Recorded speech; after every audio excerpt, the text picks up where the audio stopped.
നമസ്കാരം. Express crime സ്റ്റോറിയിലേക്ക് സ്വാഗതം. കേരളം അക്ഷരാർത്ഥത്തിൽ ഞെട്ടിയ ദിനമായിരുന്നു കഴിഞ്ഞ ദിവസം.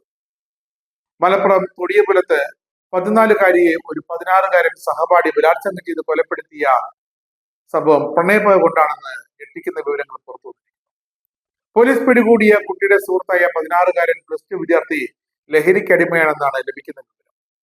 പെൺകുട്ടിക്ക് മറ്റൊരാളുമായി ബന്ധമുണ്ട് എന്ന സംശയമാണ് കൊലപാതകത്തിലേക്ക് നയിച്ചതെന്നാണ് ഇപ്പോൾ വിവരം. ലഹരിക്കടിമയാണെന്ന വിവരം അമ്മയെ അറിയിക്കുമെന്ന് കുട്ടി പറഞ്ഞതും കൊലയ്ക്ക് പ്രേരണയായതായി പ്രതി പോലീസിനോട് സമ്മതിച്ചിട്ടുണ്ട്. പ്രതി തന്നെയാണ് കുട്ടിയുടെ മൃതദേഹം പോലീസിന് കാട്ടിക്കൊടുത്തത്.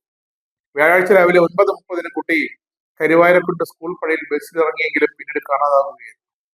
പിടികൂടിയ പ്രതിയുമായി നടത്തിയ തിരച്ചിലിൽ പാണ്ടിക്കാട് തൊടികപ്പലം റെയിൽവേ ട്രാക്കിന് സമീപത്ത് നിന്ന് മൃതദേഹം കണ്ടെടുക്കുകയായിരുന്നു. പള്ളിപ്പാടത്ത് കുറ്റിക്കാട്ടിലാണ് പെൺകുട്ടിയുടെ മൃതദേഹം കണ്ടെത്തിയത്.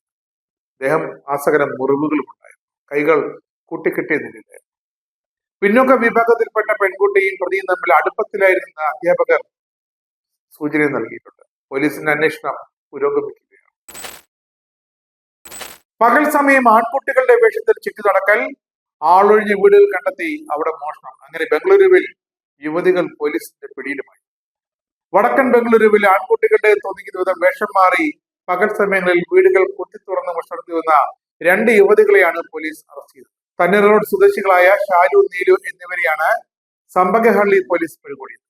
CCTV ദൃശ്യങ്ങൾ കേന്ദ്രീകരിച്ച് നടത്തിയ അന്വേഷണത്തിലൂടെയാണ് വിചിത്രമായ മോഷണത്തിന്റെ ചുരുളഴിച്ചത്. ആർക്കും സംശയം തോന്നാതിരിക്കാൻ കൗമാരക്കാരായ ആൺകുട്ടികളെ പോലെ വസ്ത്രം ധരിച്ചായിരുന്നു ഇവർ മോഷണത്തിന് എത്തിയിരുന്നത്. ജീൻസും ഷർട്ടുമൊക്കെ അണിഞ്ഞ് അസൽ ആൺകുട്ടികളെ പോലെ സ്കൂട്ടറിൽ കറങ്ങി നടന്ന് വീട്ടുകാർ പുറത്തു പോകുന്നത് വരെ ഇവർ നിരീക്ഷിക്കും. വീട് ഒഴിഞ്ഞു എന്ന് ഉറപ്പായാൽ അകത്ത് കയറി പണവും മറ്റ് വിലപിടിപ്പുള്ള വസ്തുക്കളും കളയും. ഈ വേഷപ്പകർച്ച കാരണം അയൽവാസികളുടെയോ വഴിപോക്കരുടെയോ കണ്ണിൽപ്പെടാതെ പകൽ സമയത്ത് മോഷണം നടത്താൻ ഇവർക്ക് കഴിഞ്ഞിരുന്നു. അതാണ് ബംഗളൂരു പോലീസ് പൊളിച്ച് കയ്യിൽ കൊടുത്തത്. ജയിലിൽ കഴിയുന്ന രാഹുൽ മാങ്കൂട്ടത്തിൽ MLA-ക്കെതിരെ ബലാത്സംഗ പരാതി നൽകിയ യുവതിയെ സമൂഹ മാധ്യമത്തിലൂടെ അധിക്ഷേപിച്ചു എന്ന കേസിൽ മഹിളാ കോൺഗ്രസ് നേതാവ് രഞ്ജിത പുളിക്കൻ വീണ്ടും അറസ്റ്റ്. രാഹുൽ മാങ്കൂട്ടത്തിനെതിരെ 3ാമത്തെ പരാതി നൽകിയ യുവതിയുടെ ഐഡന്റിറ്റി വെളിപ്പെടുത്തിയതിനും സമൂഹ മാധ്യമത്തിൽ അധിക്ഷേപം നടത്തിയെന്ന് ചൂണ്ടിക്കാട്ടി അതിജീവിത നൽകിയ പരാതിയിന്മേലാണ് ഈ നടപടി.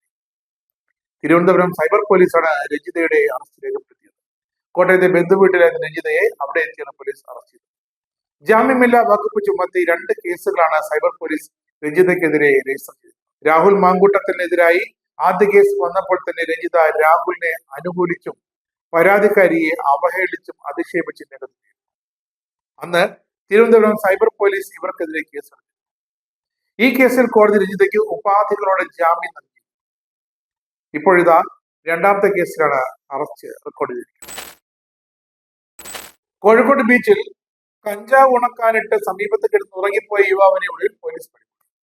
കോഴിക്കോട് വെള്ളയിൽ സ്വദേശിയായ മുഹമ്മദ് റാഫിയാണ് അങ്ങനെ പിടിയിലായത്. കർണാടകയിൽ നിന്നും കഞ്ചാവ് കൊണ്ടുവന്ന് വിതരണം ചെയ്യുന്ന ആളാണ് റാഫി.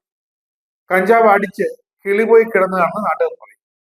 രാവിലെ നടക്കാനിറങ്ങിയ നാട്ടുകാരാണ് ബീച്ചിൽ കിടന്നുറങ്ങുകയായിരുന്ന റാഫിയെ കണ്ടത്. സമീപത്ത് ഒരു ഷീറ്റിൽ നിരത്തിയിട്ടുന്ന ഇലകൾ പരിശോധിച്ചപ്പോൾ അത് കഞ്ചാവാണെന്ന് മനസ്സിലായി. അങ്ങനെ നാട്ടുകാർ പോലീസിനെ അറിയിക്കുകയാണ്.